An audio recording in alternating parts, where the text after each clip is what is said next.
नमस्कार, मैं पूजा शर्मा और इस वक्त देश की राजधानी दिल्ली के जंतर मंतर पे मैं हूँ और यहाँ पे पहलवानों का लगातार 17वां दिन धरना जारी है। और यहाँ पे इस वक्त हमारे साथ मौजूद यहाँ पे कई किसान नेता यहाँ पे कई मौजूद हैं और चलिए इनसे पूछते हैं कि सर यहाँ आपका नाम क्या हुआ? मेरा नाम कैप्टन विनोद कुमार दांगड़ खाप चौधरी, जिला बागपत, उत्तर प्रदेश। चौधरी चरण सिंह की कर्मभूमि से मैं आया हूँ।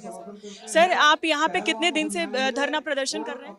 मैं यहाँ पर कई दिन से लगातार हूँ और 21 तारीख को जो सभी खाप चौधरी महम चबूतरे पर फैसला लेंगे, तब तक हमारी प्रत्येक खाप से यहाँ पर 10-11 बंदे आएंगे। 21 तारीख तक मैं इस सरकार को निवेदन करता हूँ कि जो भ्रष्ट मंत्री है जिसने हमारी बेटी की तरफ आंख उठाई है, उसके खिलाफ न्याय की प्रक्रिया चालू करे। इस गरीब जनता को, इस देशभक्त जनता को ना जगाए, नहीं तो हम लोग उस संस्कृति के हैं जो हमें ये खुद बताते हैं, मनुवादी सनातनी के रामायण में लंका जला दी थी सीता माता को उठाने से ही। हम लोग तो वे लोग हैं जो महाभारत में हमें सिखाया जाता है कि एक महिला का चीरहरण करने से महाभारत हो सकता है। ये बेटियां कोई किसी जाति धर्म की नहीं है कि ये तो जाट की बेटी है उसकी, नहीं, ये भारत की बेटी है, हमारी वैदिक संस्कृति की बेटी है। इनके लिए वे बेटे जो सीमा पर जान देते हैं, मैं भी खुद 38 साल सेना में नौकरी करके आया हूँ, तो हम ये थोड़े दिन देखने के आए थे कि हमारी बेटियों की तरफ हमारे से ही वोट मांग करके भगवान के नाम से, सैनिकों के नाम से मोमबत्ती जला करके और वो लोग हमारी बेटियों को ही छेड़ेंगे। अगर ये गलत है तो न्यायिक प्रक्रिया क्यों नहीं चली? मेरा दिल कहता है, यकीन कहता है, क्योंकि उस दाल में काला है। उस मंत्री को बचाने के लिए हथकंडे अपना रहे हैं। कभी जाट राजपूत की बात करते हैं, कभी हरियाणा राजस्थान की बात करते हैं। भारत की जनता समझ गई है कि ये वो पार्टी है धर्म के नाम पर, जाति के नाम पर, क्षेत्र के नाम पर, यहाँ तक कि समुदाय के नाम पर भी लोगों को बांटती है। पूरा भारत की बेटियां हमारी बेटियां हैं। उसके लिए पूरे भूतपूर्व सैनिक, पूरा किसान वर्ग, सभी खाप, मैं खुद एक खाप चौधरी भी हूँ, 38 साल सेना में भी नौकरी किया है, इनके लिए सब एकजुट होकर के इस सरकार के खिलाफ बिल्कुल हम एक हैं। सर आपका कहना है कि बीजेपी सरकार हो या फिर बृजभूषण शरण सिंह ये जानबूझकर लड़कियों के साथ यौन शोषण किया है? अगर ऐसा नहीं है तो पहले दिन ही जांच बैठाते, एफआईआर लिखाते। सर उनके उनके खिलाफ तो एफआईआर दर्ज तो हो चुकी है। एफआईआर दर्ज होने से क्या हुआ? उसमें स्पीड क्यों नहीं, तेजी क्यों नहीं, गिरफ्तार क्यों नहीं? मैं आपके शायद ये टीवी चैनल है, न्यूज इंडिया है, लाइव इंडिया है, इंडिया न्यूज। मैं डरता नहीं हूँ। मैं कोई पाकिस्तान या चीन का समर्थक नहीं हूँ। मैं देश के लिए बहुत कुछ किया है। ये मेरा दाना हाथ पैर खराब है। इन बेटियों ने अगर गलत बोला है, पहले दिन ही उसको गिरफ्तार करके क्यों नहीं जांच प्रक्रिया बढ़ाई? मैं तो न्यायालय से भी हल्का हल्का विश्वास उठने लगा। मैं तो कहता हूँ, निवेदन करता हूँ, फिलहाल जो हमारे न्यायाधीश हैं इनसे जांच ना करवाई जाए। जो भूतपूर्व न्यायाधीश हैं उनसे जांच किया जाए और निष्पक्ष जांच किया जाए। लेकिन जो बंदा पद पर है, उसका पूरा परिवार पद पर है और कितने आरोप लग रहे हैं, ऐसा ही चलता रहेगा। कोई भी सरकार हो, कोई भी पार्टी हो, जब बलात्कार का ऐसा मुद्दा उठता है, कांग्रेस के टाइम पे तो एकदम एक्शन आता था, भाजपा खुद सड़कों पे आती थी। आज भारतीय जनता पार्टी के लाल कृष्ण आडवाणी, मुरली मनोहर जोशी, राजनाथ सिंह, ये क्यों बैठे हैं? अगर ये दोषी नहीं है, उन पर क्या ऐसी पाबंदी है कि वे इतने चुप क्यों हैं?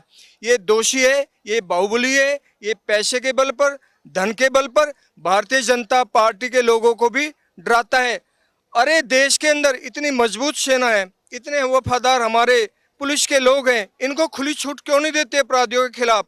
जो हिंदू मुस्लिम की बात करके, पाकिस्तान को गाली दे करके, चीन से व्यापार की बात करके वोट मांगते थे, शहीद सैनिकों के नाम पर वोट मांगते थे, निर्भया कांड के पर जो है गली गली में बच्चे घूमते थे, बिल्कुल मैं भी समर्थन करता हूँ। ये तो वे बेटी हैं जो तिरंगा हमारे विदेशों में फहराती है। अगर ये सामने आकर के बोल रही है तो हमें तो इनकी हौसला अफजाई करनी चाहिए। इसमें जाट कहाँ से आ गए, इसमें खापे कहाँ से आ गई, इसमें राजपूत कहाँ से आ गए? क्योंकि भारतीय जनता पार्टी का आईटी सेल पहले काम करते हैं, उसके लोग वही बात करते हैं, वही जनता, वो टीवी पे दिखाया जाता है, वही जनता के बीच बात करते हैं। देश को समझना होगा, ये जो आंखों में धूल झोंकने वाली बात है, इनसे सचेत होना पड़ेगा। बेटियों की इज्जत के लिए पहले उसको गिरफ्तार किया जाए, उससे पद से इस्तीफा लिया जाए। नहीं तो मैं खुद कहता हूं, प्रधानमंत्री जी आप मनगढ़ंत बातें बहुत करते हो। ये यहाँ पे इतना बड़ा कांड हुआ है, आपने आज तक क्यों नहीं बात किया? क्यों नहीं बात किया? क्योंकि वो खुद अपनी पत्नी को, जो है प्रथम महिला, हमारे प्रधानमंत्री की महिला, मैं उनको सैल्यूट करता हूँ, उसको खुद इज्जत नहीं देते। इस प्रधानमंत्री से मुझे कोई आशा नहीं है।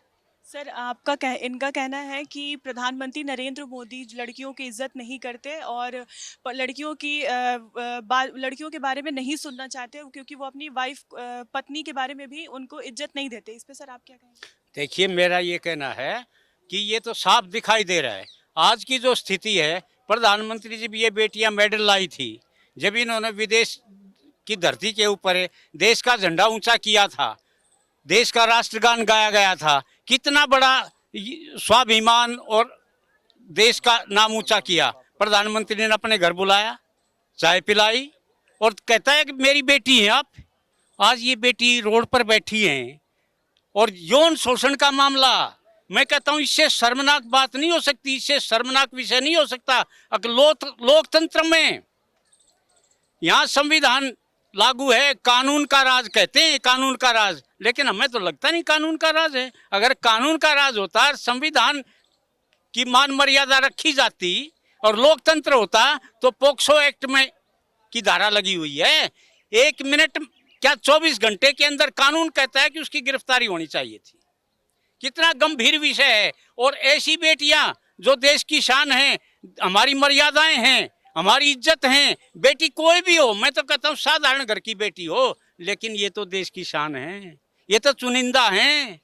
और इनके साथ ऐसा हुआ और उनकी सुनवाई नहीं है, और ये बैठी हैं आज 15-16 दिन से बैठी हैं। इससे शर्मनाक क्या हो सकता है? प्रधानमंत्री कहाँ गए? प्रधानमंत्री कहते थे मेरी बेटी हो बेटे, आज कहाँ गया प्रधानमंत्री? मतलब एक सिर्फ वोट का गणित।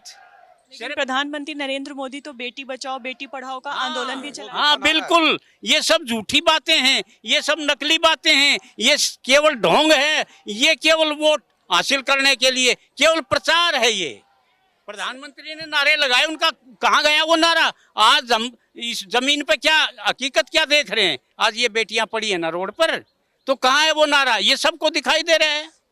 सर इनका कहना है कि प्रधानमंत्री नरेंद्र मोदी जो बेटी बचाओ बेटी पढ़ाओ प्रचार किया वो ढोंग है। इस पे आप क्या कहेंगे? मेरा नाम धर्मवीर पहलवान, गांव भोगपुरपुर, डिस्ट्रिक्ट रोहतक, हरियाणा। जी सबसे पहले मैं आपका धन्यवाद करता हूं इंडिया न्यूज़ का। मेरा इसके बारे में ये कहना है, ये जो सरकार है सिर्फ वोट के लिए ढोंग करती है, कोई कार्य नहीं करती। बेटी बचाओ बेटी पढ़ाओ।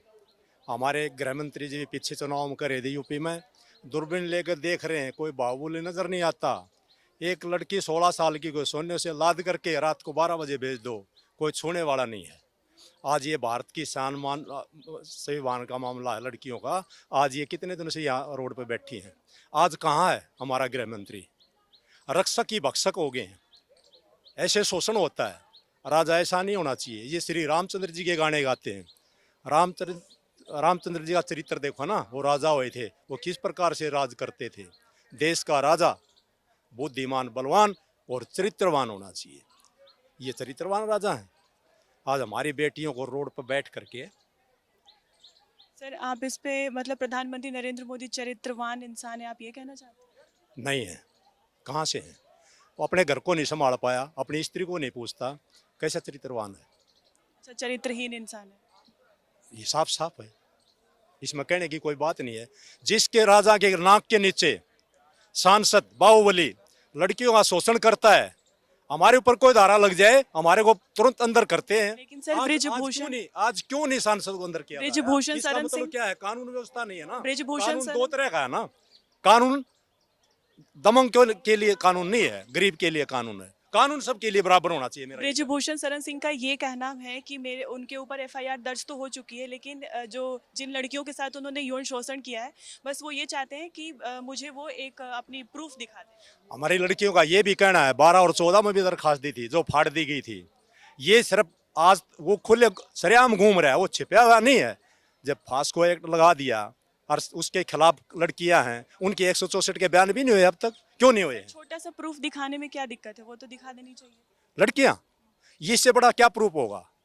कोई भी लड़की ये कहती है कि इसने मेरे साथ मेरा शोषण करा है, इससे बड़ा क्या प्रूफ चाहिए आपको? क्या कोई शोषण करता है? इन्होंने शोषण करा है, बंद कमरे में करा है, क्या वीडियो बना के भेजेंगे ये आप मेरी बाहर दिखाना? कौन करता है? देखो जी, इनका नारा वैसे वोट मांगे हैं, जब मांगते हैं तब तो ये होता है बेटी बचाओ बेटी पढ़ाओ, और अब ये है कि उनके साथ बलात्कार कराओ और नेता को बचाओ, ये इनका नारा है। जो ये है इसको तुरंत गिरफ्तार किया जाए। मैं एक खाप से सेक्रेटरी हूँ, रोहतक से पूर्व जिला अध्यक्ष हूँ। तो हमारा खापों का पहले प्रोग्राम ये होता था, कोई भी बलात्कारी हो ना, उसका काला मुंह करके गले में जूतों की माला डालकर जुलूस निकाला जाता था। लेकिन आज हमारे देश में कानून का शासन नहीं है, सिर्फ जंगल राज है, और ये जंगली आदमी हैं जो पार्लियामेंट में बैठे हैं। तो इसको जनता ने पूरा समर्थन हमारा है, और सबका देश से मैं यही अपील करूंगा कि ऐसे लोगों को अगर सरकार दंड नहीं देती तो मजबूरन घर से निकाल कर इनका जुलूस निकालना चाहिए। और जो ये है उसका नारा बोलते हैं जय श्री राम। श्री राम जी जब वनवास गए थे ना, तो उसने कहा था कि सभी नर नारी अपने घर चले जाएं, लेकिन एक तीसरी कौम है ना जो वो वही घाट पर बैठी रही, जिनको हिजड़े बोलते हैं। तो वो वापस आए तो तब वो अयोध्या में वहीं बैठे मिले। पहलवानों के समर्थन में है। उनका ये कहना है कि जब तक ब्रिजभूषण शरण सिंह को गिरफ्तार नहीं कर ली जाएगी तब तक हम यहाँ धरना प्रदर्शन लगातार जारी रखेंगे। और ये जो प्रधानमंत्री नरेंद्र मोदी है और गृह मंत्री अमित शाह, ये सब सारे यौन शोषण करवाते हैं और अपने मंत्री और अपने विधायक को लड़कियों के साथ यौन शोषण कराते हैं। और बेटी बचाओ बेटी पढ़ाओ जो आंदोलन है वो झूठी प्रचार और झूठे प्रसार करते हैं। ऐसे तमाम खबरों की जानकारी के लिए देखते रहिए एनजे न्यूज़। नमस्कार।